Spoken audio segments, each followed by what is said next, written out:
Friday na yun, pero gawin ko ng Panginoon. Sa third and fourth week, makakarating po kami. Bali sa last Sunday ng November, makakasama po namin ng mga Malatalaga. First time po namin sila makakasama sa first po sa Malatalaga ng Ayay. Pinapapos po ni Brother Eric. Hindi ko po siguro nakasa niyo sa Facebook. Yung kanyang pasasalamat sa nanananin sa mga tulong sa liberasyon nila siya na over 7. Kaya nagpapasalamat ako in behalf ng Brother nawa yung mga lumapit doon understanding o dalangin ko natin sila na magpatuloy ko Amen. kanilang pagdilipag sa at yung radio project po natin ay nagpapatuloy salamat sa Panginoon.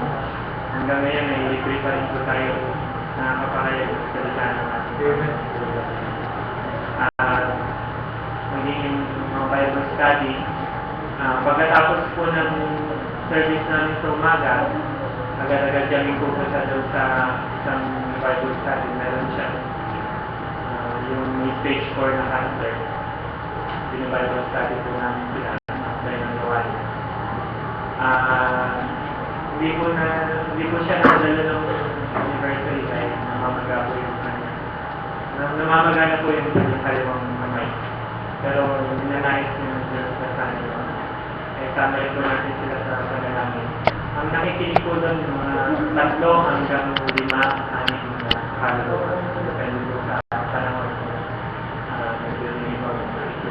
Pagkatapos noon, nag-release po kami ng radio broadcast. After po ng radio broadcast, sila Brother Eric, pag-uwi nila, meron na naman yung panibagong Bible study sila. Pinupunta. Kaya marami pong gawin. Salamat sa Panginoon sa